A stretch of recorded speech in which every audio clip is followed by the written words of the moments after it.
Hey, everybody. Welcome back to the Magnetic Podcast. Super excited today to have on Jake Hurwitz, founder at Thursday Labs, who also I get to work directly with. He actually is the one that produces this podcast. So we're excited to have Jake on talking about all things magnetic brands, all things community. We know he's got a ton of war stories and fun things to talk about. So thanks so much for joining us, Jake. Yeah, man, it's fun to be on this side of the camera for a second, and excited to be here. There's a lot we can definitely dive into. Um, so, let's let it rip. Have at it.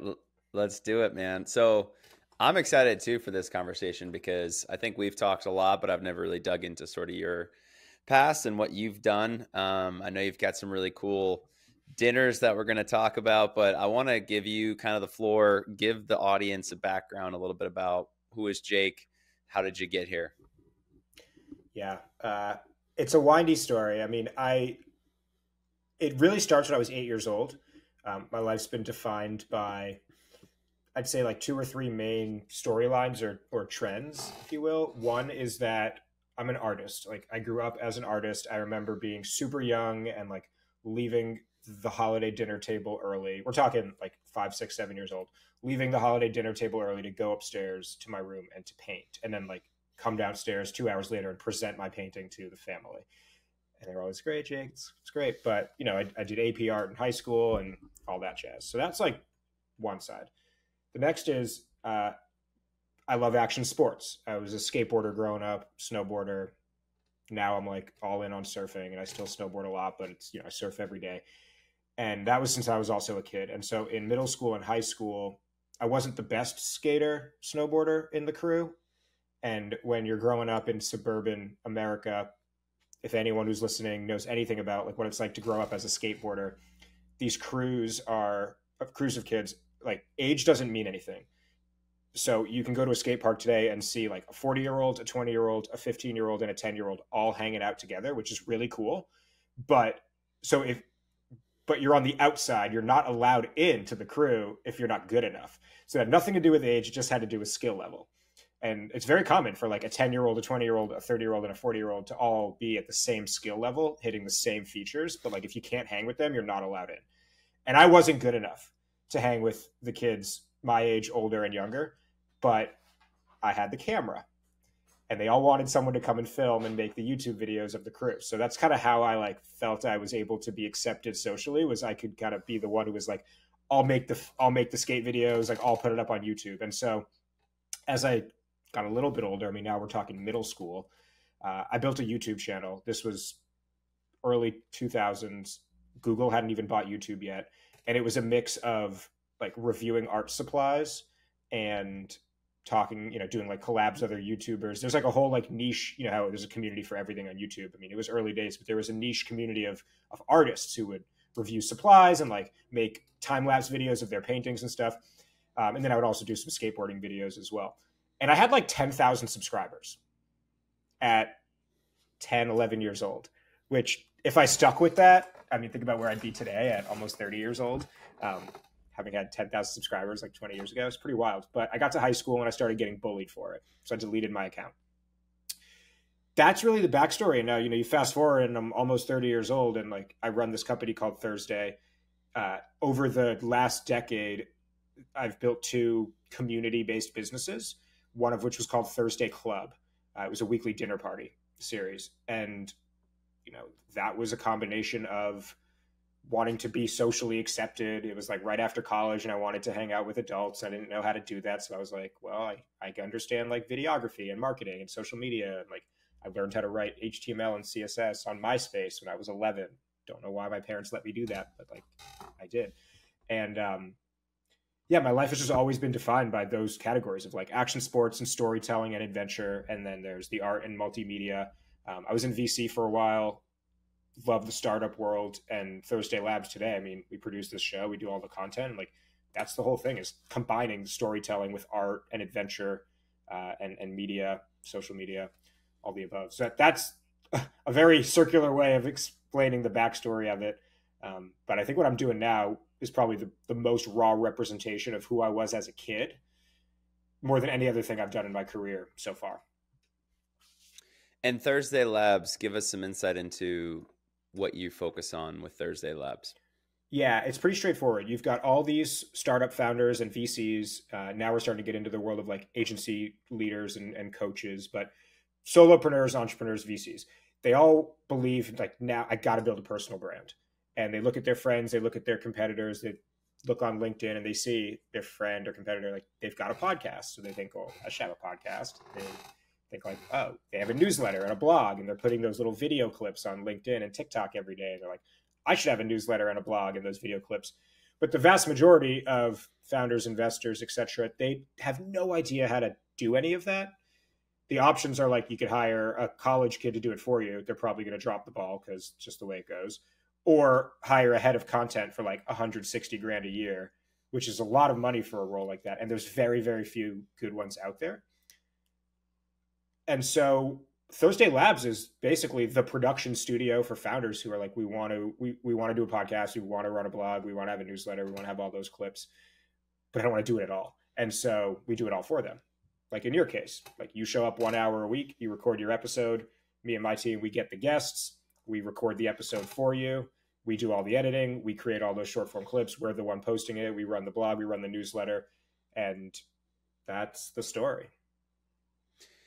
So when I first met you, I think, the whole world of social media was just sort of like this black box that every time I went near it, I got super just uncomfortable. So what's been great about working with you is you kind of opening up it a little bit and saying, hey, it's not so scary. Like we can make it authentic.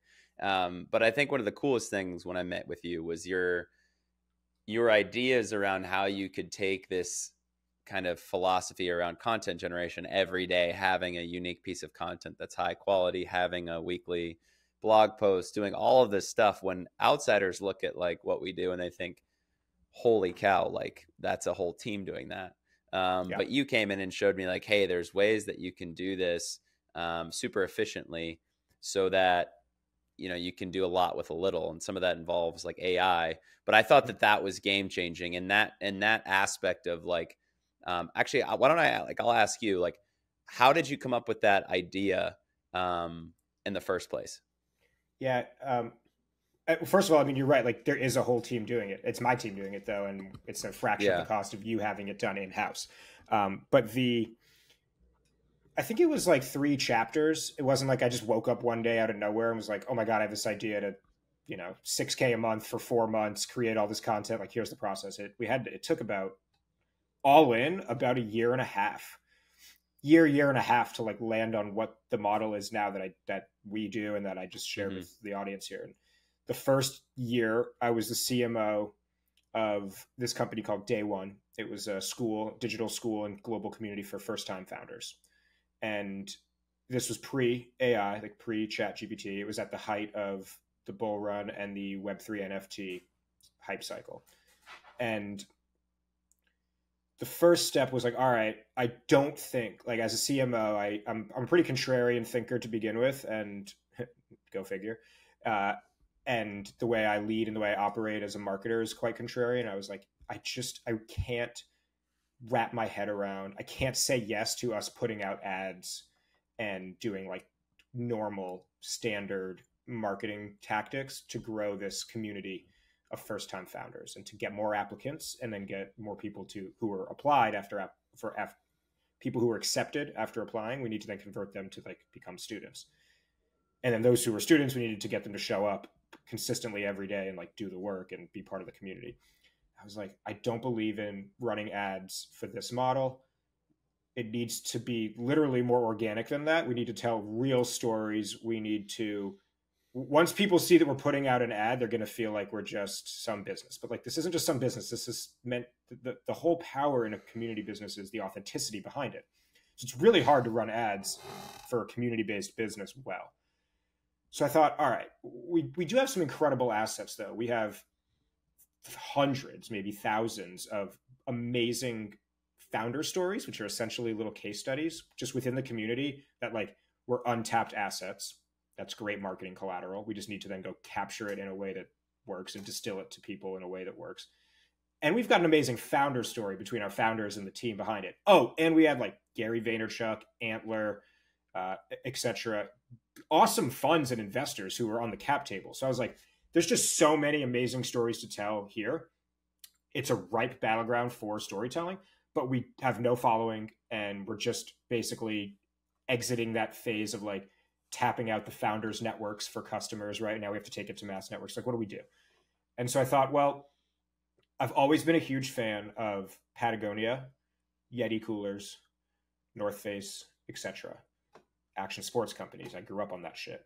And the thing that they have done so well that I push time and time again for like every client we work with, everybody I talk to, I'm like, they basically have their own like film department. They make incredible short films, 7 minutes, 12 minutes, whatever, that they just put up on YouTube and on TikTok and on Instagram, sometimes on LinkedIn. And they're not selling their product. It's not like, here's a 7-minute film about how great a Yeti cooler is, or like all the features in this Patagonia vest. They don't even mention the product at all.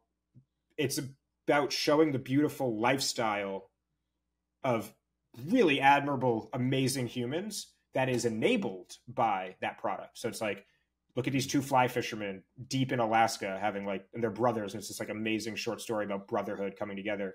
But then like 4 times throughout the video, they very subtly show them pulling a beer out of a cooler, Yeti cooler. And then at the end, it's just like Yeti. You're like, oh my God, if I buy a Yeti, I can be like fly fishing in Alaska. That's amazing. That's good marketing and storytelling. Think about Super Bowl ads. Like all the Super Bowl ads show this amazing, gorgeous, short little 30-second story. You're like, I'm emotionally connected to this. So B2B brands, they don't do that. Like there's very few that do it well. Adobe does a decent job. That's like one example. Beyond that, B2B, they're not doing this. So I thought, all right, let's tell stories like that. Like let's make short films, but short films, tough to produce. They take a long time. That's like super out of budget for a seed stage startup that raised like $1 million. Pre-seed stage startup that raised $1 million. What can we do? So I thought, what if we did like a really highly produced interview series, like a podcast? But I don't want to call it a podcast because I don't want people to just like listen to the audio when they're on the road. I want them to like sit down and watch this interview. So I bring a film crew out, and we like brought the team together for our first shoot in New York City. And we got at this like really sick penthouse office down in the financial district. And we had the founders and myself, and we sat down with members of our community, and we're like, let's talk about the life of being a first-time founder. Like, who were you before? Who are you now? Talk about your childhood, talk about your friendships, talk about your relationships. And like, there's lots of founder story content out there, but there's very little about first-time founders. And I was like, that's our spot. So then we put out some episodes, and these are like 40-minute episodes on YouTube. And I'm like, fuck, no one's listening to this. Like, no one's sitting down and taking the time. And then it's like, well, duh. Who is going to sit down, and when would they ever sit down to like take the time to listen to a couple of white people talk about entrepreneurship that they've never heard of? Like, no one in social media wants that anymore. So I was like, well, TikTok's like a thing now, and LinkedIn's really cool, and Twitter's big, and Instagram. Like, what if I cut short clips out of the podcast and put them up on social media? And this was like before everyone was doing that. I mean, this was 2 years ago, which sounds like a long time ago. Not that long ago, but it actually was. Like, TikTok hadn't even really hit yet. Instagram Reels was still trying to figure it out, and they were still trying to engineer their own algorithm because TikTok was starting to hit. I was like, what if we just took these little like vertical clips that was a 30-second soundbite from a podcast and put them up on the internet? And I had a film crew that would like send me the full length video, and I'd have to go through and mark all the moments and then send it back to them. And then they'd cut them out. They'd send me a Google Drive, and then I would like log in on my phone and post the video. Pretty straightforward. Every video was going viral. Like, they all were hitting. We went from like 0 to 5,000 followers on TikTok in like no time. And then we had some content from when like Gary Vee had my founders on his podcast, and like we did a radio call-in show for fun, and we had Gary come again, and like these other big founders. So we just kept cutting these clips, putting them up on TikTok, and they just kept going viral. And then I don't want to say we started that trend because we didn't, but that trend was beginning, and now it's like commonplace to put up vertical short form clips from videos. And I was like, damn, people are now finding us through the clips. Then they're watching the long form episode, and then they're coming to our website and like filling out the application because they're feeling like, wow, like this is a community of people just like me, like first time founders between the coasts. And then they're applying in it. And we grew 300% in 90 days. So then I was like, all right, we're still missing a big part of the market though, in terms of the medium, because not everybody is on short form video platforms or even YouTube at all. Some people like to digest their information through a newsletter, through a blog. They like written content, or they like tweet threads. They like just text based LinkedIn posts. So then we had another team who would sit down and like listen to the full episode and take notes and turn an episode into a blog post. And then we started a newsletter on Substack, and then we moved it over to Beehive in like 2021, 2022. Every founder and their mother was like starting a newsletter. So we were like, well, let's do that. So we started a branded newsletter, and it was great. That took us up until January of 2023. So for anyone listening, it's currently January of 2024. So 1 year ago. And unfortunately, the growth that we had with day one wasn't enough to keep the company alive. Burn rate was high. It was really hard to secure the next round. Community-based businesses, startups, that venture-backed community-based startups all got rocked when the market started to crash. So we shut down. And it wasn't a shock. Like as we were in that phase down period, I'm thinking like, what do I want to do next? Do I want to like join another company? Do I want to be on the job market? Do I start something again? Like, what do I want to do? And I realized I have a great case study here from this process of like, I produce a podcast. I really enjoyed doing it. Really liked coming up with the questions and like having conversations with people. I'm doing this since I was 10 years old, and then putting it on YouTube and cutting out the clips. So I was like, what if I do this with 2 or 3 clients, and it could be almost like a fractional CMO play. So I put that out there, and I landed a client called Posh, and we put together a scope. It was about a 6-month project where I was going to like do all this, and also like build their landing pages and like bring in some people to run their social media channel. And long story short, then ChatGPT came out, and like there was that. I remember the first day it popped off, like it was launched, and I saw it on Twitter, and I started playing around with it, and I was like, oh, this is pretty neat. It's like a chatbot that like has some logic to it. And then about a week goes by, and everyone's now talking about ChatGPT. It was 1 year ago, if that. And now we're starting to see documentation and like cool little pieces of content about how people are using ChatGPT to do stuff. Like now the world's tinkering. I was like, I wonder if I could have ChatGPT like write a blog for me, or like write an Instagram or a LinkedIn post for me. So I started asking it to do it. And like, I was like, oh shit, like these blogs are better than I was writing.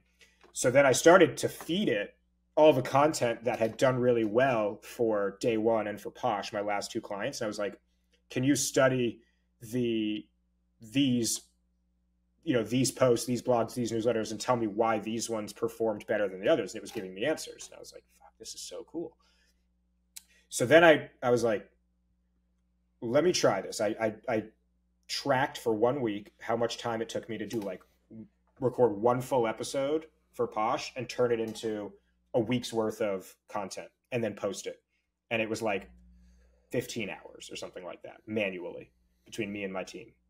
And there's a cost associated with that as well, because people get paid to do that work. And then I was like, the next week I'm going to do the whole process again using ChatGPT, and I'm going to see how much time that takes. And the manual one was like 15 hours. This one took about 90 minutes.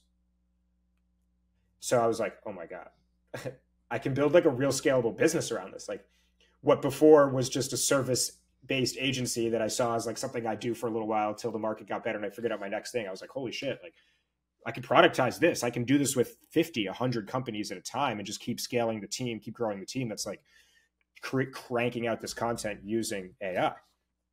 Now, over the months, over the last year, like ChatGPT, Claude, Gemini, et cetera, they've all had lots of ups and downs. So like we've built tons of models and like really figured out how to do this thing well. Certainly learned that like ChatGPT is great for drafting our content, but it's definitely not great at getting us final content. But I'm like, if it takes 4 hours to draft a blog post manually and then 30 minutes to edit it, I'm like, but now I can draft the whole thing in 8 seconds versus 4 hours and still take the 30 minutes to edit it. Well, like that's still a huge time saving. So basically packaged it up. And I was like, for $6,000 a month, for 4 months, we'll produce an episode a week. We'll get you your guests. We'll create all these assets. And I never need to say like AI is working in the background. It doesn't matter. I think that's a huge mistake that AI companies make, is that they call themselves an AI company and they show the world like this is all based in AI. But like no one cares that it was AI that did it. They just care about the end product. So I don't mention AI anywhere on my site. It's not the whole workflow. It's not our whole product. It's a percentage, maybe 25-30% of what we do is like using AI. And it just grew like wildfire from there. I mean, you were the first client that saw that post and turned into first person that saw that announcement in, I think it was August. And I think we had a deal signed in like a week. And by the end of that week, I had like 6 deals signed. And I was like, all right, well, we're off to the races here. We're building a real studio. And quite frankly, so much of that happened because I had built numerous communities in years past that when I had the offering and I wanted to put it out to people, I was like, hey, I'll do all this for you for $6,000 a month. Like, would you be interested in that? It wasn't just like some stranger named Jake who put this up on LinkedIn. To most of those people, it was like, oh, my buddy Jake, who like I've been, connected with for years, is now doing this thing. It's like this new offer he's just putting out to the world. It's not even a business. It's just an offer that he's going to help people with. I'll buy it. And that's where the initial growth came from. Yeah, that's a lot of info to dig in on. I think what's really cool is, I think for me, right, is just seeing you come in, have a process, and then realizing that the things that you're doing, they're replicatable, not just across content. I think that was what's really cool, is you kind of gave me some inspiration for AI, and how you could basically, because I think the large idea behind what you do with us is take a large piece of content, and then break that content out into, pieces that you can use every day to constantly be engaging. And that same model of, what else can you do that's like a long form anything? How can you shove that into AI to create small bite-sized pieces that can be used to, Totally. And like that mentality can be used in a lot of different things. So totally. I think that was really cool. I wanted you go back a little bit. So you mentioned like one of your impetuses for starting this was you saw what was happening in the D2C space with, like Red Bull, it is a media company, right? What do brands, because I know a lot of brands would love to do like a media sort of arm and launch content. What's the biggest reason people don't do that? Specifically to e-commerce, because I guess that's a lot of our audience. I don't know the exact answer. It's a damn good question. But I could speculate based off just what I've heard and seen over the years. And I think people are just, especially in the startup and tech world, like everyone loves pattern recognition and looking for signal. And it's like, okay, I'm starting this new e-commerce brand. We sell skincare product, whatever.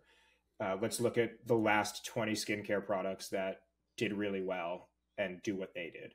And like, they took out millions of dollars a month in ads on Meta, or they had a celebrity founder who just put it on their TikTok page where they already had 6 million followers and they blew up.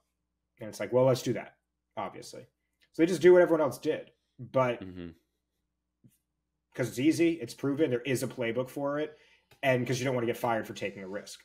Because if you're the CMO or the founder who's like, hey, board, hey, investors, I want to not spend $1 million a month on ads, which, by the way, the rest of your portfolio companies do. And it's what you're telling me to do because that's what you've seen work. Oh, and because you also make money on the back end because you also invested in Meta, right? And every time I put money into Meta's ad manager, you're going to get money from it too, investor. It's how VC works, everybody.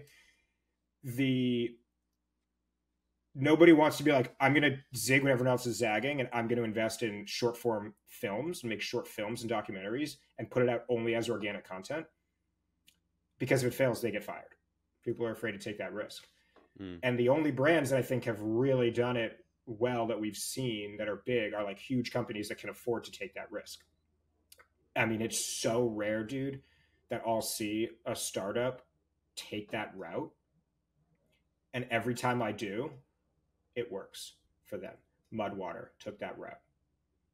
Slow burn, like they get a lot of hate, but I don't care. They also get a lot of love. Mudwater is killing it. I actually talked to the founder last week, and like he was just like, yeah, I wanted to take a little bit of a different approach. I found this kid who's like a filmmaker, and he made a short film about me as an artist and my founder story. Went viral as hell immediately. So now I brought him on full time. We like make films all the time. Like, that's a function. It's not their entire marketing strategy, but it's a part of it. I think people are and then a lot of marketers, they're more like, I want to see more artists in this space. There are not very many artists. And that's something that I think is super void in not even just D2C, but just like marketing in general. And the artists are the ones who are like, okay, we're going to like really think about how we're going to use film or mixed media or like fashion, for example. Or there were definitely some cool artists in NFTs for a little while, that played in the tech world. And like, you know, I think you're in Miami at that point. Like that was a great hub for that. But we're not seeing a lot of art these days, and like tech's not competitive anymore. Another protein supplement, another skincare line, like it's all been done time and time and time again. And they all use the same company for packaging, the same agencies for brand design. It's all the same shit. Like, I want to see some art here. Let's do something new. I gotta rant on that for a second. And quite frankly, it's a big reason I now focus on B2B, because I'm like, folks in B2B are just not doing it at all. So blank canvas. But me going B2C for clients, they already got that preconceived notion that like you got to do just ad spend. It brings them money. It's great, but it's steroids versus like raw organic lifting. Yeah, I think what's interesting to me is, because I hear you on that. I think one of the things that I've had to acknowledge, though, with e-commerce, just working in that space, is I think that there's a lot of very smart people in that world that think exactly like you do, that are not trying to pump the steroids of ads into their business as a method of growth. Like, I think they do want to do more of the, you know, the storytelling, the Patagonia type, the Red Bull, like doing more of that. I think the challenge is some of these big brands. I know we had Ogi on for an example, but there's some brands that are just absolutely crushing it with that playbook. And I think, you know, it can be hard to not do what's working. I think what's a great opportunity is if you're not at the scale where you figured out the playbook of running that, maybe that's when you can have an easier time kind of jumping into something a little bit different or more artistic. Yeah, I think we're at an amazing point in the venture world, the startup world, because to be doing more experimental things, because one, in years past, time was of the essence, and it was imposed on founders by their investors. Like, you need to hit metrics quarter after quarter. You have to hit these growth rates so that you can maintain this valuation and get to the next round, because then the investors, that's where they make their money. They run the show. That's their business. So founders are putting all this pressure to make certain revenue milestones in a certain amount of time. Well, the fastest way to hit that top line revenue is through spending a lot of money in ads. That's what they did. But you're not so much looking at the margin on that. It's just the top line revenue, because that's how they measure success here. But now we're in this moment in venture where it's almost laughable and like inappropriate for the VCs to be putting that pressure on their founders like that, because look what just happened to the market. So now it's a chance for the founders to be like, oh, really? You want me to like pump it like we all did for the last year? Like, you're a joke as a VC if you're making that recommendation now. Now everyone's excited about this like slow, organic, owned growth. And that's like just starting. And it's like Q1 of 2024. Like, now's the time to start doing this stuff. And at the end of the day, I don't think that it's just about like making films or doing art. It's whatever, the medium doesn't matter. It's just the fact that you got to do something freaking original. I'll share like one of my favorite examples, and like shout out to Tim West, founder of Bandit Running. Tim, if you're listening, we're in back and forth right now to schedule you on this show. We need you on this show, my man. You've got a great story to share, but I'm going to paraphrase it for you. Bandit Running, one of the hottest running apparel companies in probably the world right now. I don't know if I can say the world, but they're doing great. And they're based in Greenpoint in Brooklyn in New York. Greenpoint, for anyone who doesn't know, I used to live there. It's a very like industrial, grungy, cool neighborhood in Brooklyn, just north of Williamsburg. There are no easy to access trains there. So getting around in Greenpoint is easy, but leaving Greenpoint is challenging, which breeds a certain type of resident who lives there. A lot of folks that are big athletes, big runners, people that like leave the city a lot to be outdoorsy. It's easy to get to the highway from Greenpoint. So one, Bandit, I don't know if that's the reason, but they have their office and their flagship showroom in Greenpoint, which is like a very residential neighborhood, not a typical place where you go shopping. But most importantly, in addition to their incredible product quality, they have a huge run club that they started called Greenpoint Runners or Greenpoint Run Club. Follow them on Instagram. Hands down. I mean, I've been to lots of run clubs over the years between like Venice Run Club and Endorphins and etc. And Greenpoint Runners Club has just like, they're doing something different. There's just something about that run club that feels way more authentic than any other. Really tight knit community, serious runners that are not taking themselves too seriously, which I love. And they're like, let's have some fun with this. So they do like crazy relay races around New York City. They're like unsanctioned races and events where you just be like, all right, everyone, like meet at 32nd Street. That's the starting point. Finish line is like North 6 in Williamsburg. There's no route. Whoever gets there first wins. Go. And they'll do that at like midnight on a Tuesday and then like record it and create a bunch of content. And that's free. Like you don't need to spend any money to really do that aside from like have some snacks and some perch tables and then pay people's overtime salary to be there at night. But like think about the TikTok content that comes out of that. Bottom line is they're just like doing something different and being super original and like bringing a level of artistry to their marketing story. And like Bandit, I'm going to call it right now. Like I don't know what they want, but they will get acquired by Nike. Like they totally can do that. And now Nike just opened a runners club in Santa Monica called like the Santa Monica Nike Runners Club or something like that. They're doing the same shit now. And that's Nike. Mm-hmm. Yeah, I think, I think one of the coolest parts of these smaller companies that are coming up, like sort of this new age e-com brand, they have a few qualities that I think they all share. They know who they are and they've built deep roots. I think what's really cool about running a business and learning this the hard way, that like getting back to kind of like the growth at all costs. I think companies that focus on like building roots first. So what's cool about the companies we have on this show is they've spent the time to invest in just like their next door neighbor in a relationship. So that neighbor is supporting them selling t-shirts out of their business. They're coming over next door and buying the first t-shirt, or they're starting as a running club where no matter what happens with that brand, it always has that foundational piece of, hey, at the end of the day, we're just runners who share a passion for running, and that's never going to change. It's who we are. We had Eddie Roach, who's talking about his passion for fitness, and like having him on here and seeing how these founders are fueled by the roots of their brand. I think that's what's really exciting, because I get the sense that these new age brands, Malbon, for example, they understand who they are, and they're going to go further than I think a lot of these brands who have kind of figured out maybe the hack your growth, the growth hack, because that growth can get swept away in an instant, as we've seen with the markets last year. But I think we'll continue to see that. Like the waves will come, but the brands that have deep roots, that know who they are and are leaning into their core audience and their core story, are the ones that will stick around. I think that if I need to sum it up with like one soundbite and perspective on the future, and maybe this is like a good LinkedIn post that we can craft for next week. It's I think that the previous, let's call it decade, just to have some round numbers, the model was when you're building a company, building a product, be like one thing for many, many, many people, scale. And I think this model is shifting now, and it has to because of oversaturation and lots of other dynamics at play. But now you got to be quite a few things for like one person.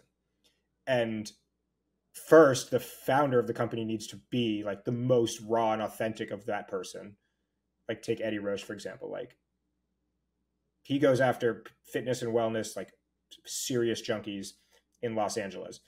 He is the most serious of all of them. Like former triathlete, wakes up at 3:30 every morning, does his journaling, does his breath work, does his workout at his own gym before it opens, like 4 a.m.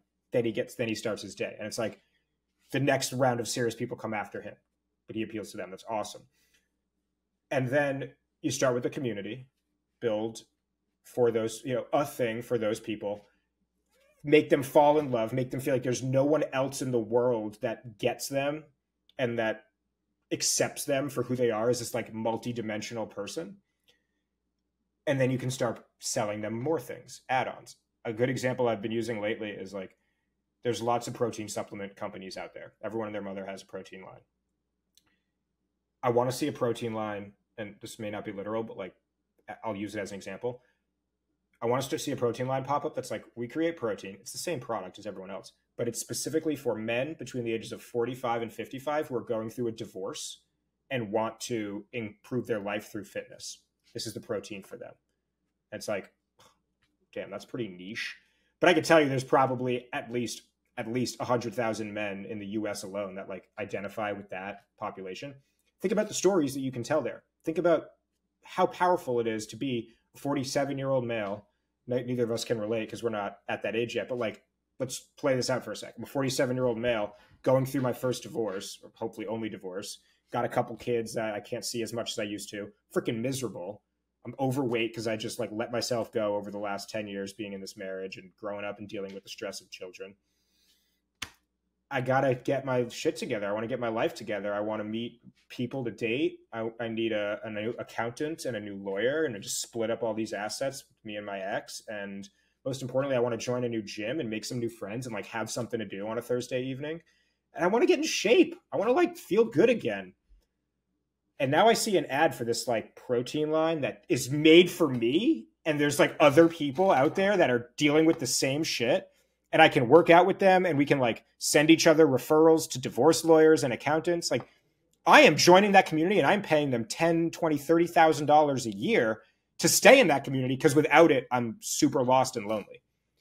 That's a damn good brand. And now you're just zagging in the protein department when everyone else is going in the same direction, just being like, we have the cleanest materials, sustainable packaging, better protein. You're going to get more fit from this. So I love this approach, this formula of like, pick a niche and then cut the niche again with another dimension. Like people that are into health and fitness and they're getting divorced, right? People who love running, like, and they live in North Brooklyn. I think that's the play, is like be quite a few things for one person. I'd way rather have fewer customers that pay me a lot more money than a lot of customers to manage who pay me a little bit of money. Yeah, I agree with that. I think that's not too different than, software. Obviously, the holy grail is to build a very tiny tool that can be used in millions of ways. The reality is like, I think working at Klaviyo and HubSpot was a blessing and a curse. I think you work at two of those companies, which are two of the best in the world, and you think that sort of product can be built in another space, in another industry. And the reality is like, I'm sure it may be, but not likely. And there's nothing wrong with having something that does more than one thing, that has service, right? In software, you hate the word service. But if service is what really all you're doing, and we've talked about this, is your goal is to just turn the needle on something in the business. It's to solve a problem. And so if solving that problem to the best of your ability looks like a service on top of a product, then that's what you got to do. So I've learned a lot with that. I think just like as a software builder, you want to build things that are just all software, all product. You never even see, like Nifty Bridge originally, it was like, I want to be in the background. I want people to just experience the amazing things, but Nifty Bridge is behind the scenes. And what I'm realizing is people need that, at least in our industry, right? Loyalty, to go there, talk about a follow each other's trend sort of space. I guarantee the second that big brands start to hop on board with like these community programs, which are similar to what we do, you're going to just see everybody being like, wait, I want to do that. I want to do that. Because right now we're still in the stage of, hey, point program, use points or credits, get more credits, spend to earn. Kith, I don't know if you saw that tweet I sent you, but Kith is launching an experience-based loyalty program. And every single tweet on that thing was like, oh, like this is amazing. And it's like, well, we've been telling this story for a while, but brands need to see it first. So I think, I really think it's an exciting time, to be in this space, because I think people are starting to open up to new ways of growing and new ways of looking at customers. 100%. And on top of that, like people have a lot of problems now. And like by the week, there are new problems that enter all of our lives, which means as an entrepreneur from one to another, it's like, dude, I'm psyched about that. Not that people are struggling and have problems, but there are so many opportunities of things we could build for the market. It's exciting. Yeah, it is. It is. How did you get into like, so you originally, you liked art and that kind of got you into your creative side. How did you get into, I'm like, just out of curiosity, how did you get into YouTube? Were you just always on the internet as well? Like, were you always kind of in the tech world? Yeah, I mean, I remember I got a computer as a gift from my parents. I was probably 8 or 9, and it was a Windows 95. It came in like 6 boxes with like the monitor and then the tower and then like the base and then the keyboard and the mouse. And it took like 2 hours to turn it on. And my parents went through a messy divorce when I was 6, and I had 6 years then between 4 or 5 years where I was like moving and to a new school, and like parents were starting to date again and then get engaged and got remarried, and then they both had little kids. So just had a lot of time to myself where like the internet was an escape for me. And my sketchbook, it was like those two things, and sports, but that's a different story. Like, can't play sports all day, every day. So it was a mix. And it was like when I was in the house, I was like, not a gamer, but more of a, I was like, I don't even know if there was a lot of kids doing that, but my medium was, I fell in love with social media and like Microsoft Paint and like torrented versions of Photoshop. And then there was LimeWire and that whole thing. And I've always loved movies. And I remember tinkering with like the old camcorders my parents had and dusty in the closet.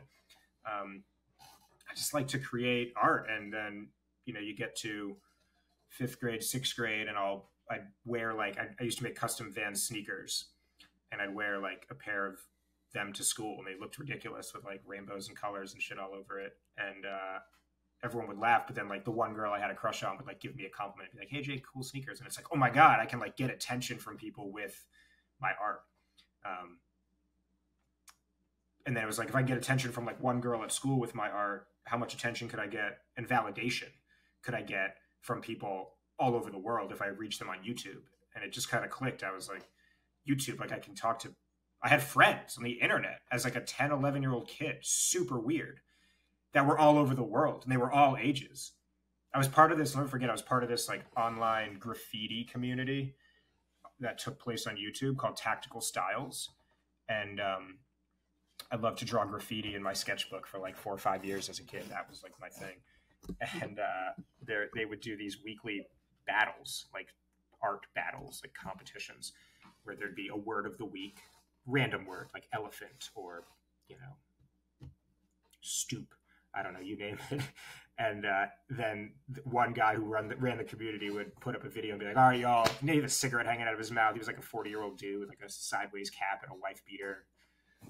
And he was like, "All right, y'all, like word of the week is elephant. Like everyone go like draw the word elephant, submit your piece by Friday at 4 p.m. Eastern time. And then like we'll pick a winner." And then they started collaborating with like spray paint companies and like cool merch brands. And there'd be prizes. And so there'd be a beginner, an intermediate, and expert level group. And I'd always enter intermediate.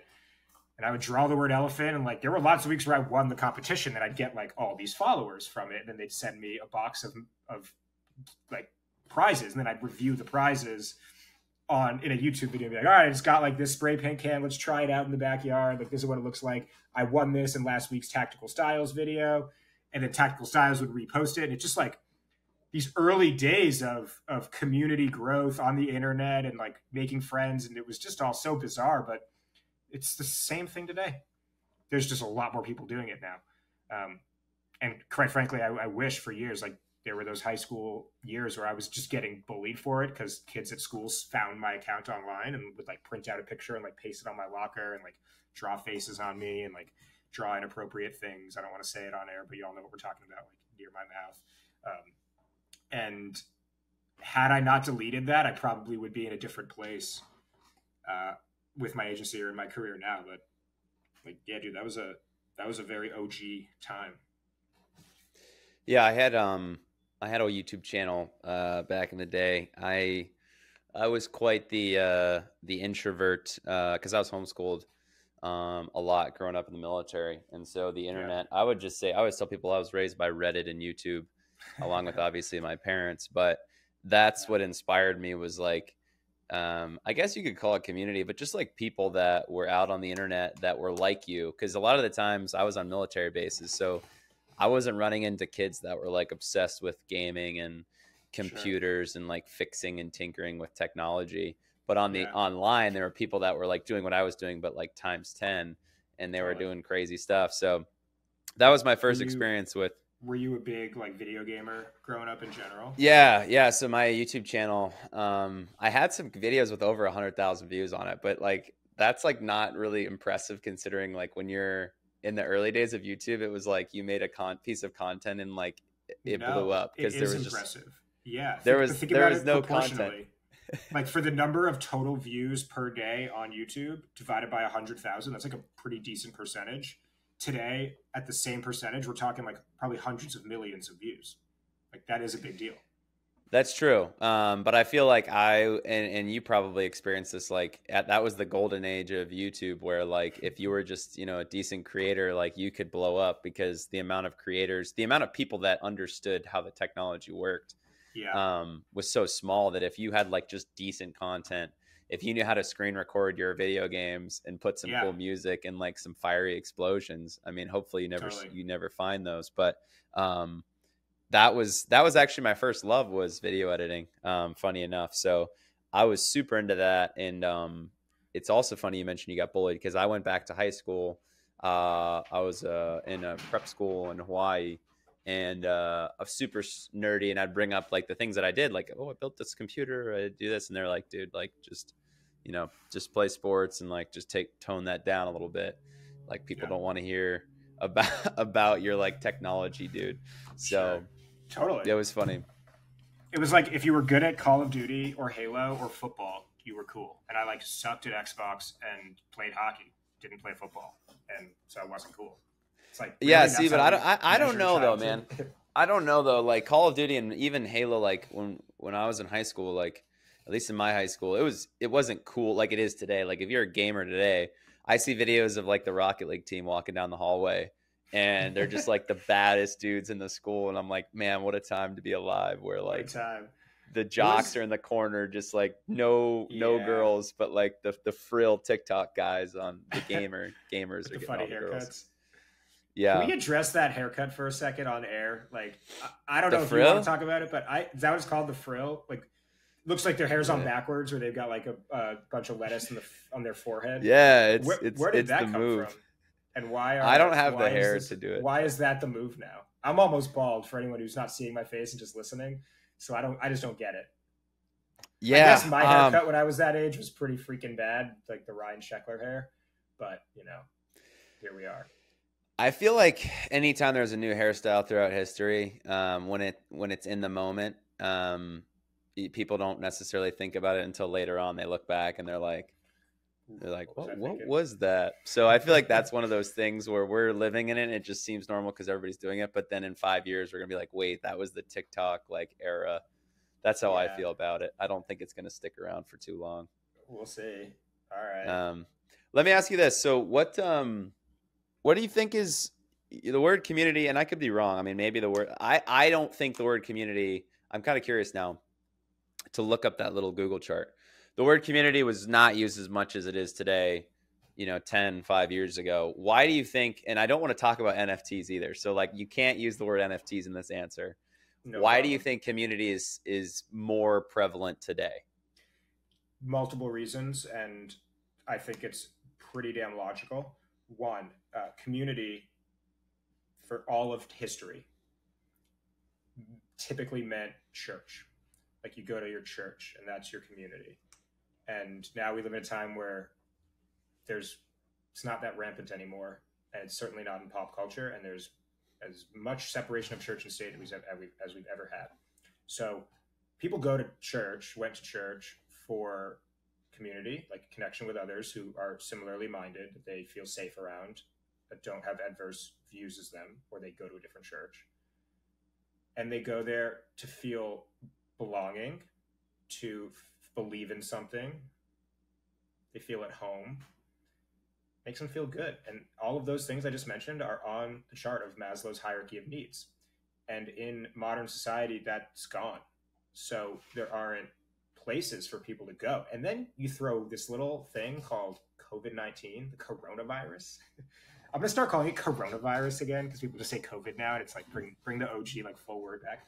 Coronavirus pops up, and now you have no community at all. You have no place you can go. If you want to go to church at all, it's virtual, so you kind of get like a sliver of the value. because being in person with people that you connect with, friends and family in person, is incredible human value. And now we're in the aftermath of that. And I think people are super, super sick and scarred from the lack of connection and being around others. So we turn to the one thing that kind of got us through coronavirus, the pandemic, which was digital communities. And it's like, well, that's all we've got to connect with people. It's the only way we can actually connect them. We do it because we're humans. We persevere, and it's an amazing thing about this species. And then we wake up again, like round 2 post-COVID, and it's like, all right, I've been like on the internet for way too much. I want to get back into the world again. I'm like, maybe move back to the city, or I'm like able to go out.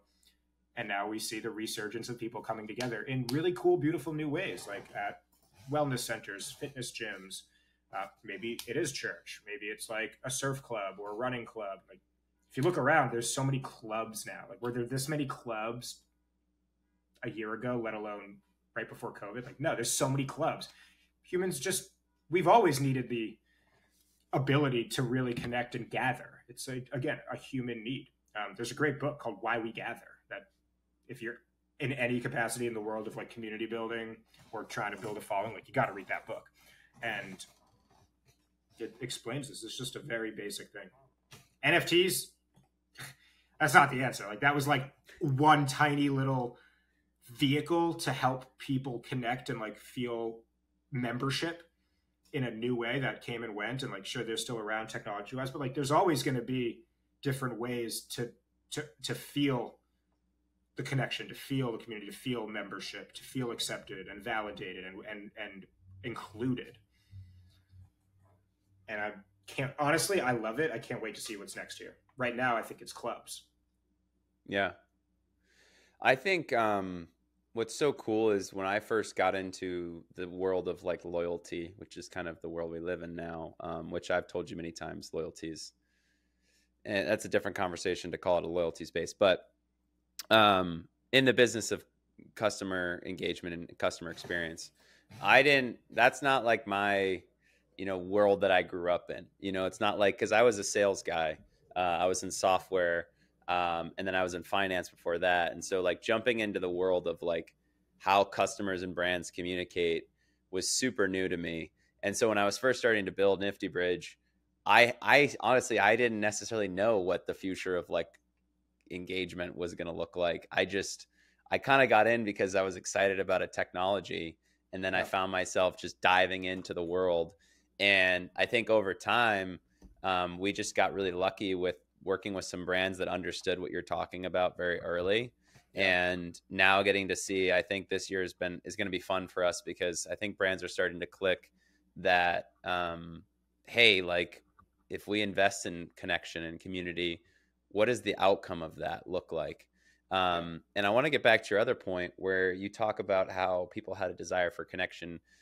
I think what's interesting, I just realized this, is like, as people become more connected through the internet and through all these social media platforms and all these clubs, and it's like, it's only going to get more connected, right? We're moving in the trend line. If you're going to draw it, it's like people connection. It's only going to go up. People aren't going to just stop, like, and so the more connected people are, I think what I'm realizing is the more powerful people are in terms of your customers. So like what one customer, 10 years ago, their reach as one customer was like their family. And now one customer's reach is potentially 2 connections away from the president. Like, I don't know what that thing is now, but it's like, man, as people get more connected, you better make sure that, you're doing right by that one person. Totally. It's almost like if you apply power law to the real nerdy VC and startup folks that are listening, you probably know what I'm talking about. It's like you apply power law to, or the network effect is actually probably a better way to put it, to just society as a whole. That's really interesting. Like I had this conversation with 3 of my closest friends last night. We're starting a new podcast content series together, the 4 of us, and we're all founders building companies, but in very different spaces. One's in real estate, one's in government contracting, one's building a fund, and then I'm building this studio. And I'm like, between each of us over the last decade, we've all cultivated incredible networks. If we combine all of our networks together, the power of that network and the general value now of that network is probably exponentially larger. It's not 4x, it's probably 16x, maybe 25x. So I'm like, shit, guys, like the four of us inviting our contacts, our top contacts on as a guest is great for me and my contact, but like that can provide value to my three other buddies who are also hosting the show. Incredible. So if you like extrapolate that out to a cohort of, 100 people who now like pool all their resources, whether it's in form of money, which is like a mutual fund, right?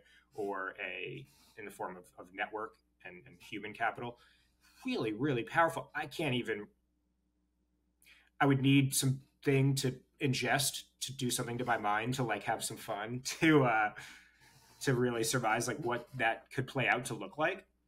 But dude, it's a great call, and I haven't really thought about it much before last night and now right now. Like, yeah, I am excited to see if like a brand community enables people to pool their resources together in such a way that can then like uplift the brand and all of the people within it. That's a cool thought experiment. That's interesting. Yeah, and I think an even more interesting thought, and this is probably for like the magnetic after dark, deep philosophical breakdowns, but where does that end up? Like, where does that terminal point end? Or you follow that trend line to the nth degree. What does that look like? I think that's an interesting conversation that we won't go to, but definitely something worth, when I'm out in LA, I'll have to pick your brain on. Yeah, totally. We're coming up on the hour, Jake. So I want to ask you a few quick rapid fires. Lay it on me. Always into the new year, 2024. Man, every time I say it too, I'm like, holy cow. All right, it's time to get it going. Last year, biggest thing you learned? I learned a lot last year. The biggest thing, take my time. Life is long. That's the answer. That's it. Well, I have a book called Outlive that you might need to dig into. Well, you've probably already read it. I don't know. I haven't. I haven't heard of it. I'll check it out. Okay. Well, trust me, I have very limited books. I have the book you gave me, and I have just recently been getting sent books. Outlive. I'm reading through it right now, and it's all about longevity. So could be a good hand in hand with the lesson of patience. Now you can outlive too, so you can be patient for longer. I need more of that. Keyword. Okay, and then 2024, what are you most excited for this year? I recently moved from New York to Los Angeles, as you know, but our listeners probably don't. And I'm really enjoying it. Kind of clicked like after the holiday, especially. And I got here around Thanksgiving, so I had a couple months where I was like still in move mode. And the last couple weeks, I've just been like, wow, I'm really happy with this move and this neighborhood and this. I just feel super content and like very at home. I live in Venice. A big part of the move was to surf every day. That's like a loose an intention, not a goal, because like sometimes you can't because it's raining or whatever. There's no waves, but surf every day. I used to snowboard every day or skateboard every day or mountain bike every day. It was always something. And I'm just excited this year to like be in that really healthy routine of like surf real hard, work out real hard, like be really healthy and like build my freaking dream company that like I kind of started building when I was 8 years old. So I'm just excited for the year in general, just to do what I'm here to do. There isn't one thing that I would say is an outlier. I'm excited to watch in 1 year. I'm excited to watch videos of me surfing from January of 2024 and compare it again in 2025, because I know how much better I'm going to be in a year, and that's exciting. So that's my answer for that one. Awesome, man. Well, I'll be rooting for you on the surfing front. I'm expecting to see a fully polished barrel. An edit. Oh god, I think I'll get barreled this year. We're pretty close. I'm hitting some big waves now, but I'll get barreled this year for sure. Yeah. When anyone who's listening, like, follow me on Instagram so that one, I can get more followers. No, but so that when I post that video of me finally getting barreled, you can be like, he called it. He called it on that pod in January of 2024. That was it. Absolutely. Well, Jake, thank you so much for your time. Yeah, dude. I will Love it, say man, of one course. one caveat on what you said. You cannot just don't get hurt because you're very important to a lot of businesses. So wear a helmet Yeah, if you need to. But I yeah, do wear thanks a so much for helmet. joining us.